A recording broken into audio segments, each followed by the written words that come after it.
Pour se connecter à l'outil, il suffit d'aller sur le site de Via Trajectoire PH et d'indiquer son nom d'utilisateur et son mot de passe dès lors qu'on est détenteur d'un compte utilisateur. On se connecte et en se connectant, on arrive sur une page d'accueil qui est celle-ci. On peut voir en haut qu'il y a 4 petits sous-menus, 4 volets. Je vais vous proposer qu'on découpe la présentation à nouveau en 3 parties.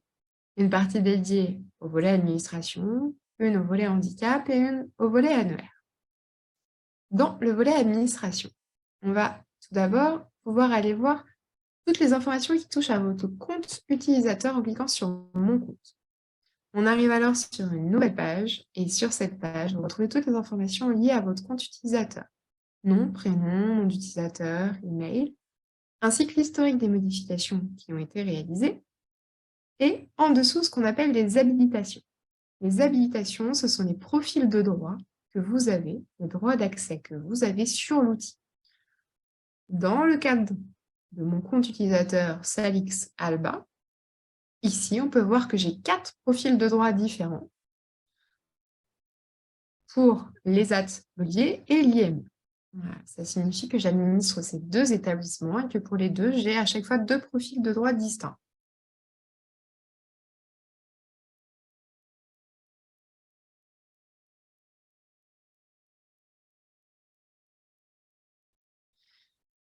Aujourd'hui, on tient à insister un petit peu plus précisément sur le rôle de référent, qui est un rôle clé, finalement, à mettre en place dans vos établissements. On insiste assez fortement dessus en vous recommandant aussi d'avoir au moins 2 référents par établissement. Le rôle des référents va être de mettre à la fois à jour les données de la fiche de votre établissement, mais aussi de gérer et de créer les comptes utilisateurs en interne pour les nouvelles personnes, ou alors modifier les droits d'accès, mettre quelqu'un d'autre en référent en plus, etc. L'autre rôle du référent, ça va être de pouvoir résoudre en interne les problèmes liés à Via Trajectoire, les problèmes d'usage, les difficultés techniques qu'en interne vous pouvez rencontrer parfois. Si le référent n'est pas en mesure d'y répondre, c'est aussi son rôle de venir nous contacter, nous, support régional, pour qu'on puisse répondre à la sollicitation et aux problèmes rencontrés. Et enfin, toujours dans le rôle des référents, il y a la mission de diffuser auprès des utilisateurs de sa structure toutes les informations qu'on peut faire descendre concernant VTPH. Les mises à jour, les prochaines évolutions, les éventuels dysfonctionnements, etc. Pourquoi est-ce qu'on recommande aujourd'hui d'avoir au moins 2 référents dans vos structures? Tout simplement pour que si un des 2 est absent, l'autre puisse prendre la relève.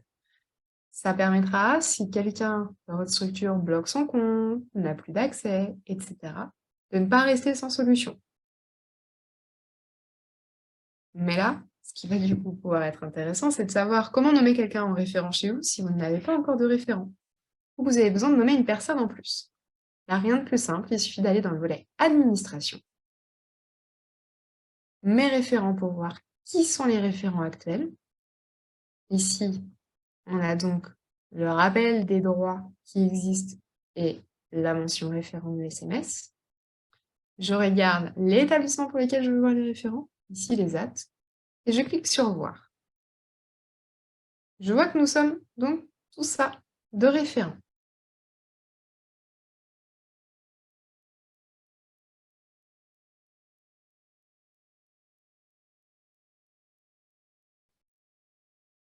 Mais je peux choisir d'ajouter quelqu'un d'autre qui n'apparaîtrait pas ici. Dans ce cas, je vais aller dans Administration et Compte et habilitation, la rubrique des utilisateurs. Là, on a plusieurs options possibles. Rechercher un utilisateur, créer un utilisateur ou attribuer une habilitation à un utilisateur. Dans le cas où on souhaite donner un droit, comme le droit de référent, à quelqu'un qui est déjà dans notre structure, on va pouvoir soit aller le rechercher ici, modifier sa fiche, soit directement aller dans Attribuer une habilitation à un utilisateur. On va alors pouvoir faire la recherche de l'utilisateur à qui on voudrait donner le droit. Ici, On va choisir cet utilisateur, on le sélectionne et on va pouvoir dire quel type de profil on veut lui donner.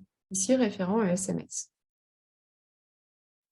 On va pouvoir descendre et choisir l'établissement pour lequel on veut lui donner ce droit de référent, pour l'IME ou pour les AT, sachant qu'on peut donner le droit de référent pour plusieurs établissements à une même personne. Dans le cadre de la démo, on va donner les droits d'accès à l'IME. Enfin, il va falloir préciser la durée de validité de ces droits-là, de ces profils de droit en tant que référent ESMS. Une période de 6 mois, 1 an, 2 ans ou 5 ans.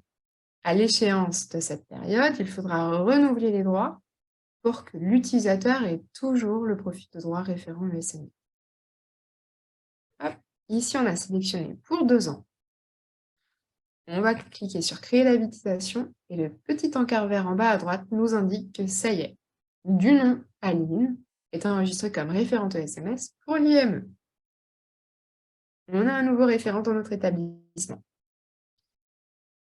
Voilà pour la notion de référent.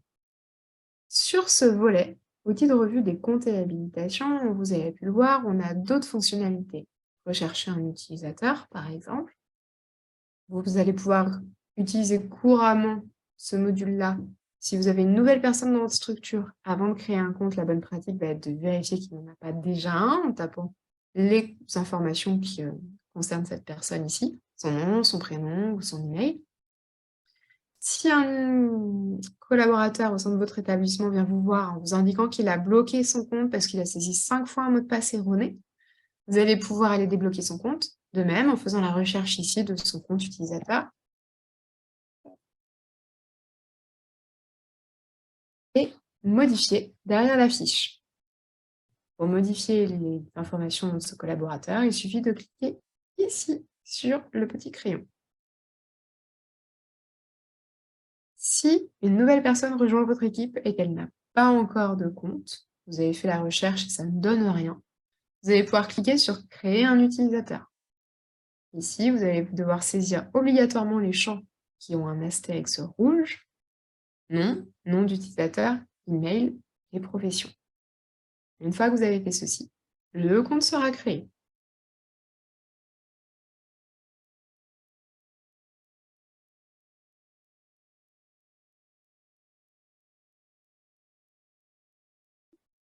Donc, nous sommes dans le volet administration. Un dernier élément qu'on voudrait vous présenter, c'est dans la rubrique ici, établissement. Vous allez trouver ici les fiches ou la fiche de votre établissement ou des établissements que vous administrez. Ici, on retrouve donc les ATIM qui sont rattachés à mon compte utilisateur. On trouve une colonne Aurore avec un petit symbole noir barré rouge qui indique qu'aujourd'hui, les fiches de mes établissements ne sont pas synchronisées avec le ROR, le répertoire opérationnel des ressources. Lorsque la fiche de votre établissement est synchronisée avec le ROR, le logo apparaîtra en vert. Ça impliquera que certains champs dans la fiche de votre établissement seront grisés et ne pourront pas être modifiés directement dans Via Trajectoire. Pour modifier les informations qui seront grisées, il faudra se connecter dans le ROR, le répertoire opérationnel de ressources, et modifier l'information à ce niveau-là. Ensuite, l'information redescendra dans Via Trajectoire. L'objectif étant, à terme, que toutes les fiches établissements soient synchronisées avec le ROR. Ça deviendra le mode de fonctionnement par défaut.